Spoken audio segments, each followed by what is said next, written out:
Hi, welcome to everyone. Now we will continue chapter 6 भाषाई पृष्ठभूमि।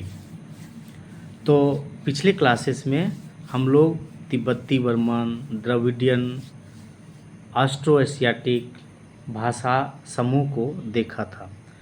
आज हम लोग इंडो आर्यन भाषाई समूह का अध्ययन करेंगे।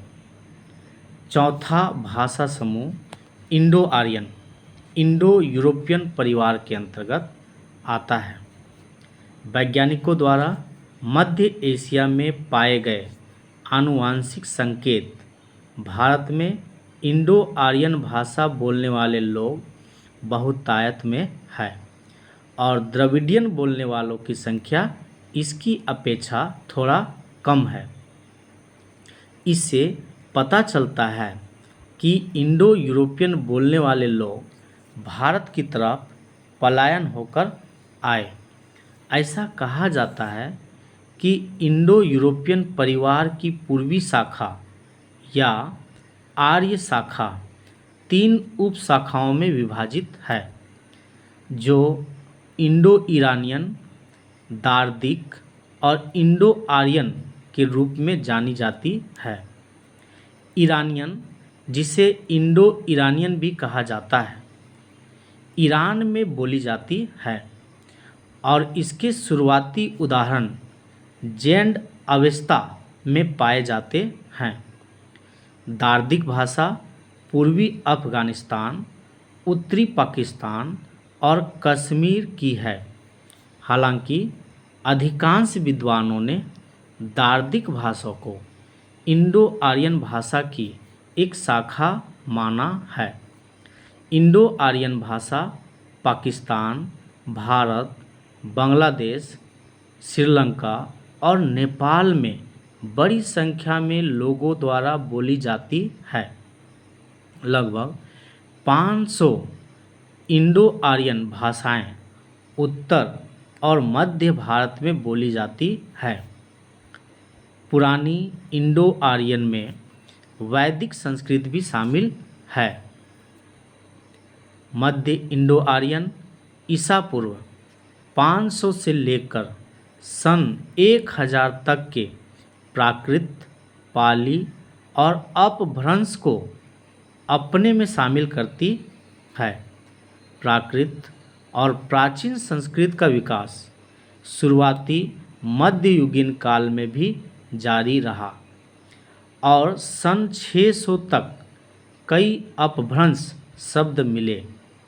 हिंदी, बंगाली, असमिया, उड़िया, मराठी, गुजराती, पंजाबी, सिंधी और कश्मीरी जैसी आधुनिक इंडो आर्यन क्षेत्रीय भाषाएं मध्यकाल में अपभ्रंश से विकसित हुई। जैसा कि नेपाली और कश्मीरी का मूल रूप दार्दिक है, लेकिन बाद में यह संस्कृत और प्राकृत से काफ़ी प्रभावित हुई। यद्यपि भारत में 4 भाषाओं का समूह है, इन्हें बोलने वाले कोई अलग इकाई नहीं बनाते हैं। अतीत में विभिन्न भाषाई समूहों के बीच एक सतत विकास जारी था। नतीजतन एक भाषा समूह के शब्द दूसरे भाषा समूह में दिखाई देते हैं। यह प्रक्रिया वैदिक काल में प्रारंभ हुई। मुंडा और द्रविड़ भाषा के शब्द बड़ी संख्या में ऋग्वेद में पाए जाते हैं। हालांकि इंडो आर्यन भाषा बोलने वाले लोगों के सामाजिक और आर्थिक प्रभुत्व ने आखिरकार कई कबीलाई भाषाओं पर वर्चस्व बनाते हुए उन्हें ख़त्म कर दिया, जबकि इंडो आर्यन भाषा के शासक वर्ग अपनी ही भाषा का इस्तेमाल करते थे, लेकिन वे कबीलाई बोलियों का इस्तेमाल किए बिना उनके संसाधनों और जनशक्ति का फ़ायदा नहीं उठा सकते थे। इससे शब्दों का आदान प्रदान शुरू हुआ। हमारा लास्ट जो टॉपिक्स है वह है सजातीय समूह और भाषा परिवार।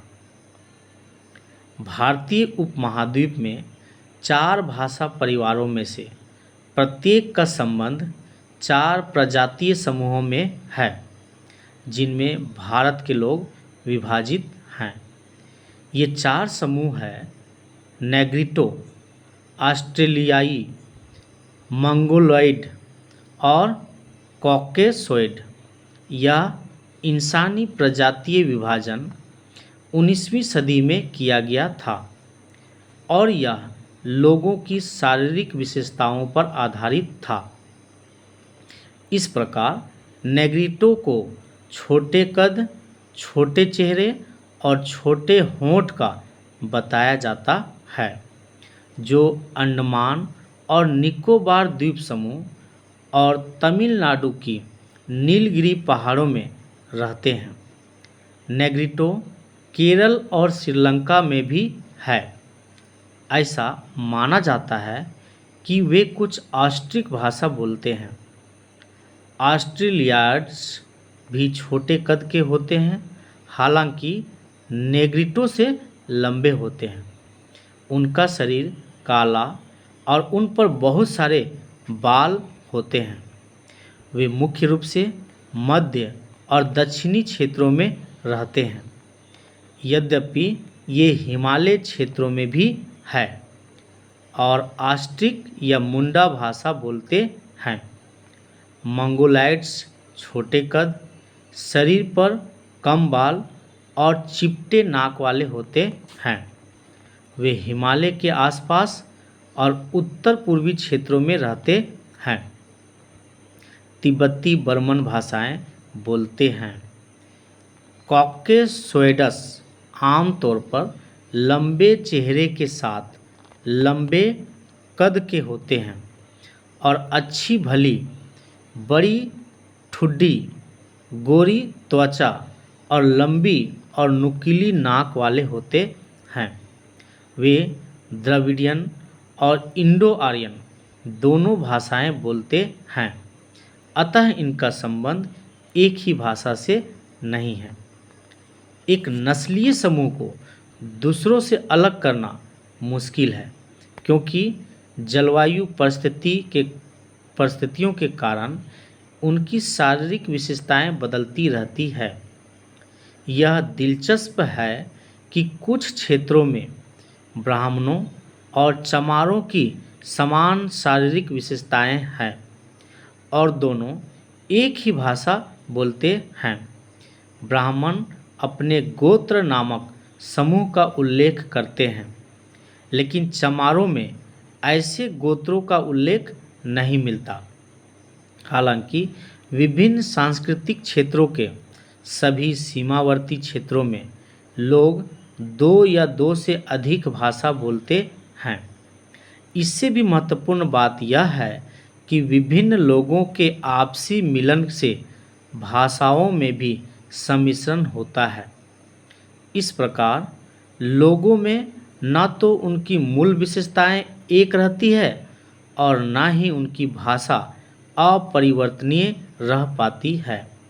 इसलिए किसी भी भाषा को सिर्फ किसी विशेष जातीय समूह से जोड़कर नहीं देखा जा सकता। धन्यवाद। अब हम लोग कालक्रम को देखते हैं। कौन से कालक्रम में कौन सा इवेंट्स होता है। जैसे पहला है ऑस्ट्रिक लोगों का भारत आगमन कब हुआ था। तो ऑस्ट्रिक लोगों का भारत आगमन 50,000 ईसा पूर्व में हुआ था। नेक्स्ट है द्रविडियन का भारत आगमन 30,000 ईसा पूर्व में हुआ था। ब्राह्वी यानी कि द्रविडियन बोलने वालों का भारत आगमन 4,000 ईसा पूर्व में हुआ। प्राकृत, पाली और अपभ्रंश भाषा सहित मध्य इंडो आर्यन का प्रारंभ 500 ईसा पूर्व में हुआ। नेक्स्ट है मुंडा और तिब्बती बर्मन भाषा केंद्रित मौखिक किंवदंतियों और परंपराओं का ईसाई मिशनरियों द्वारा अभिलेखीकरण 19वीं ईस्वी सन में किया गया। तो ये रहा हमारा चैप्टर फिनिश होता है। यदि आप लोगों को हमारा सेशन अच्छा लग रहा है तो प्लीज़ लाइक और सब्सक्राइब ज़रूर कीजिएगा। धन्यवाद।